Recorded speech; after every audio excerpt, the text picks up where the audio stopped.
Hi friends, welcome back to my channel. My name is Fisayo and today I'll be sharing with you how to prepare for your F1 student interview. So if you have an interview lined up or you are looking to do an interview in the next couple of weeks or months, this is the video you should absolutely be watching all the way to the end. So let's get right in, okay?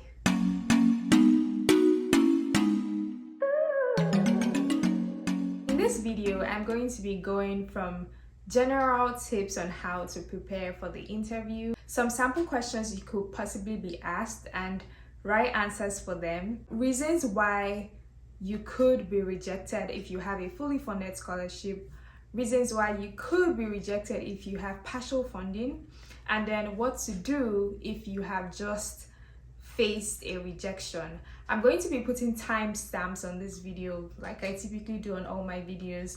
So if you feel the need to, move to any part of the video that concerns you or that relates to you, please do that. Use the timestamp in the description of the video to navigate to the part of the video that you really want to listen to, okay? So now to general tips that I have for you. First, make sure all your documents are filled by yourself, especially your DS-160 form. Make sure that you fill it yourself. You are conversant with the information that you filled in. It's correct. It reflects your true position. You're not lying in what you have filled. It's actually correct information that has been filled in there. That's where you save yourself the stress of trying to cook up something in front of the interviewer. As far as the information you put in there is legit and it pertains to you, you should be fine. So make sure you fill in all your documents by yourself and you have working knowledge of everything that you have filled in. Now next, practice. Make sure you have mock interviews. You can do this with yourself, or if you have a friend or a family member with you at home that you could practice with. If you don't, you can just have the questions written on your computer, set a timer on your phone. I typically recommend using 20 seconds to answer questions that are more open-ended, right? So for instance, when they say, why your school? You should be able to give a concise response in 20 seconds, maximum of 20 seconds. So keep doing that practice with yourself, practice in front of the mirror, practice with somebody who is willing to help you. Just keep practicing. Make sure you have your answers written out. Many times we feel like we already know the answers in our head, and so we'll just go in there and just say it. If you've been following my channel and you've been following my videos, you know that I'm for writing down your stories. So make sure that you are able to actually type out every possible question and every possible answer that you have for those questions, and then repeat it to yourself, okay? Now, while writing your stories, make sure that your stories tie. Fill in all possible gaps. Understand and articulate your why clearly before going into the interview, because that will help you to be confident. Viewers should not ask you why you're choosing your school and you do not have an answer to that. That's the possible first question that they will ask you, and if you are not balanced, or if that question throws you off guard, it might affect the rest of your interview negatively. So make sure you are able to articulate correctly the reason why you are going to your school, the reason why you are choosing your program, okay? Don't plan to wing this visa interview. That's the reason why you should definitely have mock interviews. Make sure that your story is believable, and how you get to that level is when you convince yourself that you are actually saying the truth, right? Regardless of what your current situation is or what your future plan is, the more you repeat something to yourself, the more you make it more believable, right? So you should be able to practice saying your answers to yourself in front of the mirror or in front of a mock interviewer. Now, the next tip is to work confidently, like be confident. Like I said in my previous video, leave fear at the door. Make sure you walk in confidently. You have a smile on your face. You will not catch me in an interview just like boning my face or having a straight face. No, you smile when they ask you, oh, why your school? You would smile. You don't necessarily have to laugh like, hey, visa interviewer, no. But make sure that you have a calm disposition and you have a smile on your face to show that you are confident, you are in front of them because you actually deserve that visa interview, that you have worked hard, and this is literally the passport that you need to enter the next phase of your journey. So make sure you're confident, make sure you have a smile on your face when you are speaking to your visa officer. Also, be sure to speak loudly and clearly. You may have an accent that might be pretty difficult for the visa interviewer to hear, so make sure that you are articulate, you are loud, you are not speaking in a low tone. Make sure that the person in front of you can actually hear you and understand what you are saying. While doing that, be sure to maintain eye contact. As you're looking at me, I'm looking at you in the eyes. So make sure that you're looking at the visa officer directly in the eyes. Do not look away like you're shy or you're afraid or you are planning to do something dodgy when you move to the United States. Look them directly in the eyes and answer them, okay? Our tip is this: regardless of however way the interview is going, do not lose your cool, do not turn into passive aggression. Sometimes the visa officer might ask you some questions just to make you, perturbed a little, and you might start to frown or you might start to get agitated or aggressive. Do not do that. Just keep your cool, keep smiling, keep answering the questions as often as they ask you. Here are some sample interview questions, bad responses and good responses today. Question 1. Why are you here? Why do you want this visa? To study.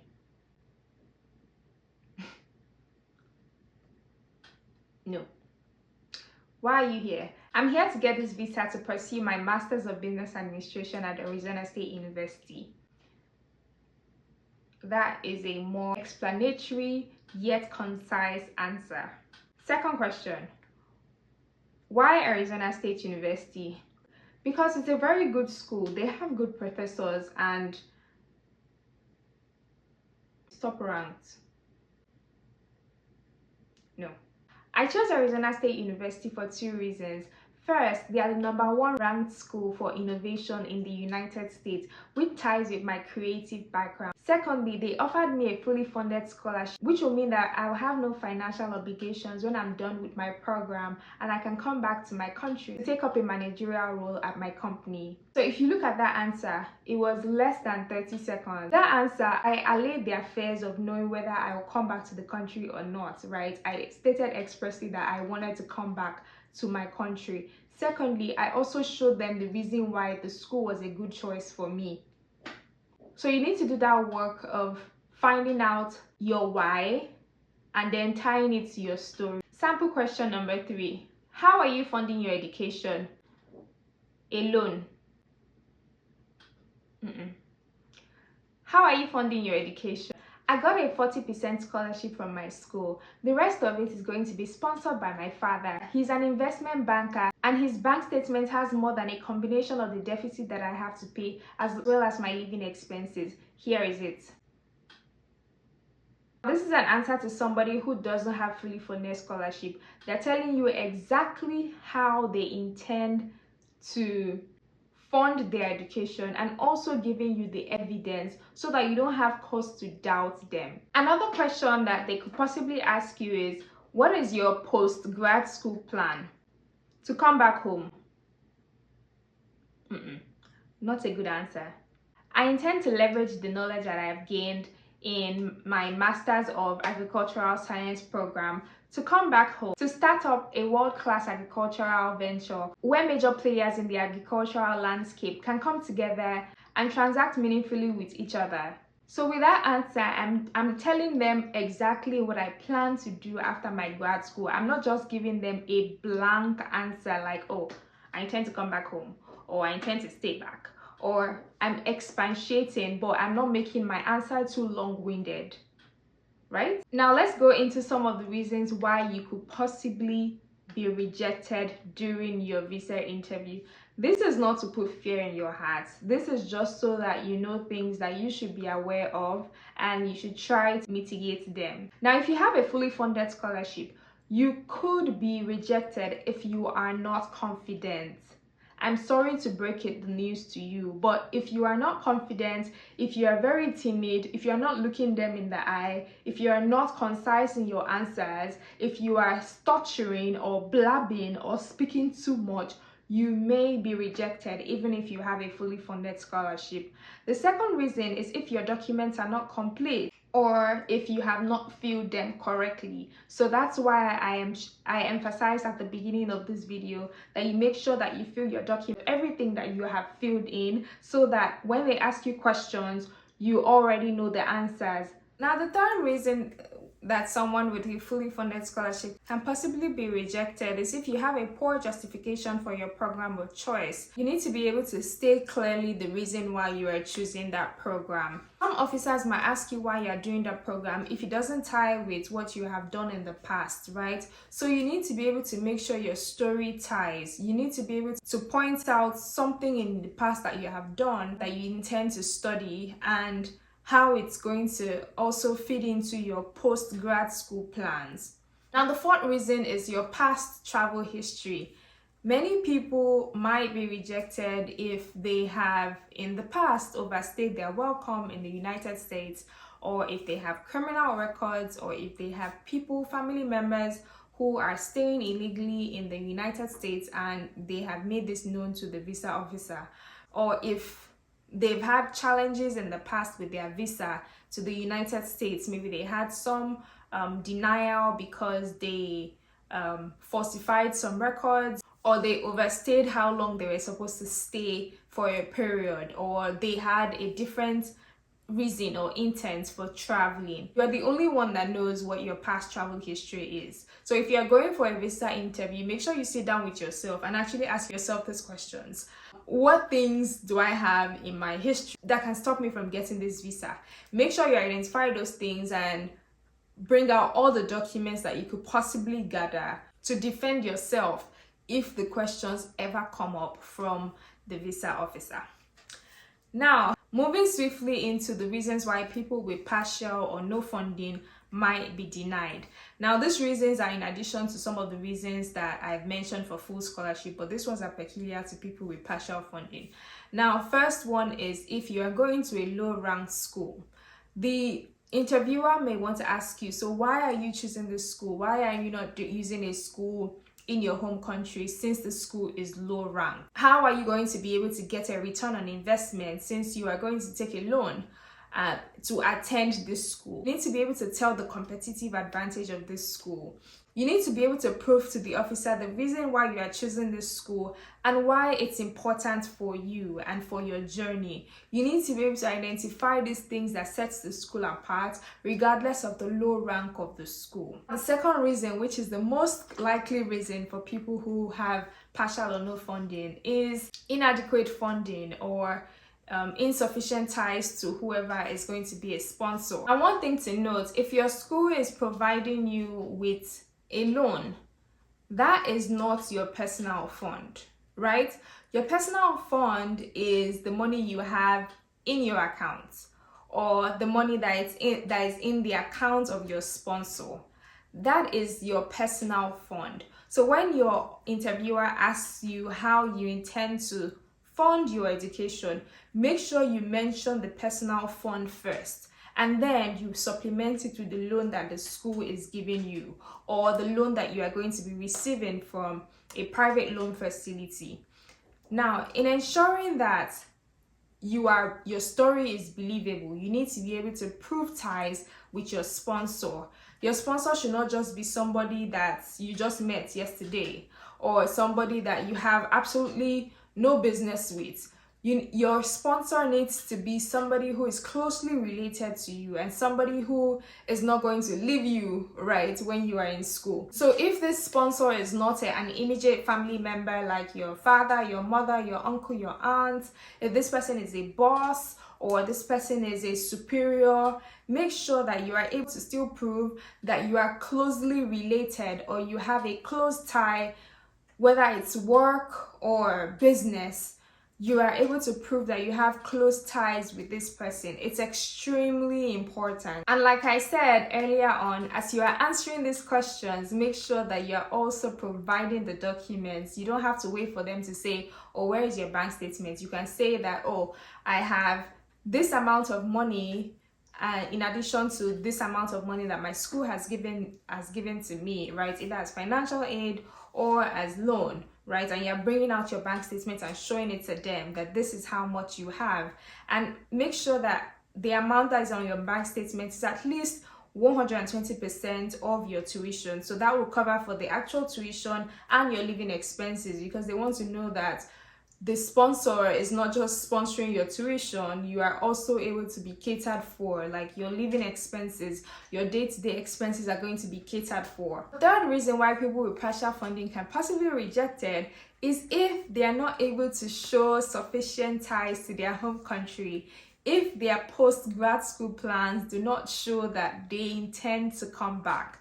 Like I said in my previous video, the F1 visa is a student visa. It's a non-immigrant visa, and that simply means that they want you to take that visa to just study and to not stay put in the United States. You're supposed to study and come back home. And when the interviewer is interviewing you and it seems as though you are going to take that visa and just immigrate from there and just bring yourself into the American system from there, they might have doubts with issuing you that visa. So make sure that in all your responses, when you are saying why your school or what your post MBA plans are, make sure that you are mentioning your ties with your home country. Of course, you have to do a lot of speaking this to yourself to ensure that your story is believable, right? Your story ties.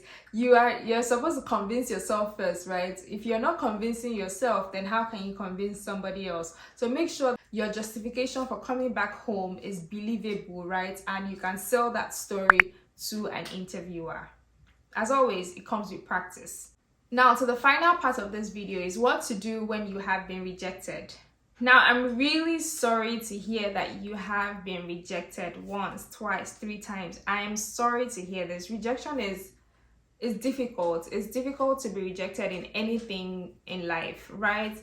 But I want you to see this rejection as an opportunity to make your story better, as an opportunity to make your application better. Take some time to sit back and rehearse your previous visa interview. Benchmark the things you have heard over the past 10-15 minutes with how you actually answered the questions that were asked you in your previous interview. How well did you do? How badly did you do? What questions do you think you didn't answer properly? Write them down. Look at the loopholes that you had in your conversation and try to prepare adequate responses to them. If you did not have the right documentation, make sure you go and look for the right documents. If you found that you filled in some things incorrectly and that's why you were rejected, make sure in your new application you are filling in everything correctly and by yourself. You are proofreading it all before you go in for the interview. Because when you come again for an interview, the visa officer will most likely ask you, so what has changed? You need to be able to say that, oh, I didn't have this document before, but now I have it. Or I didn't answer this question properly before, but now I know the right answer to this question. That way they can see that you are actually very determined and you have done some due diligence and your homework to ensure that you're going to get the visa. Like I've been saying, practice, practice, practice.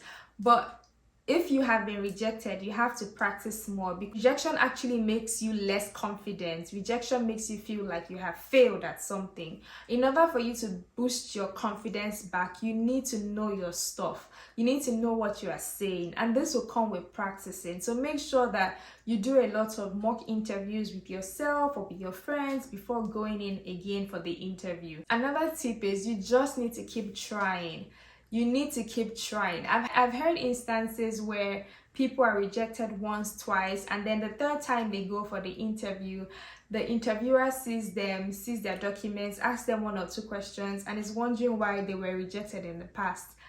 Honestly, like, I hate to break it to you and I hate to say this, but sometimes your ability to get or not get your visa is dependent on the mood of your interviewer. I'm sorry. Like, this is not something that people want to hear, but it's the absolute truth. Sometimes some people just wake up on a bad, terrible mood and they decide to be mean, and they are passive aggressive, or they just don't want you to have a good day. So you just need to keep trying and making sure that every time you present yourself in front of the visa officer, you have done something better than you did previously. You could also try another office, whether out of your city, out of your state, or even out of your country, depending on what your financial capabilities are. I've heard of rare cases where people travel out of the country, get an appointment in another country. It might not be that serious for you, but you can also try to get another appointment outside of your state. It helps to have a new environment, to have a new face interview you. It also helps if you have a letter of sponsorship from your place of work, just to prove that you are coming back. So if your office can provide you with like a leave of absence and then a letter of sponsorship saying that you are just taking this time to study and you're coming back to your place of work, it will be also good for you to prove ties with your home country. Make sure that your demeanor is great. Make sure you are smiling, you have a great appearance, you are dressed for the occasion. Don't forget, it's an interview, so you should dress the way you want to be addressed, right? And I wish you all the best. I hope you found this video insightful. If you did, make sure you give it a thumbs up. Make sure you give it a thumbs up, and make sure you share with your friends who are also interviewing, so that they can learn one or two things. If you're new here, you should absolutely consider subscribing to my channel, because once you get this visa, I'm going to be sharing more details about things you should be doing in preparation for your move abroad. And I'm sure this is content that you would like to see. So definitely hit the subscribe button and hit the bell notification icon right beside the subscribe button, so that you'll be the first to be notified every time I share new content. Thank you so much for your time. Comment below if you have done your interview, how it went.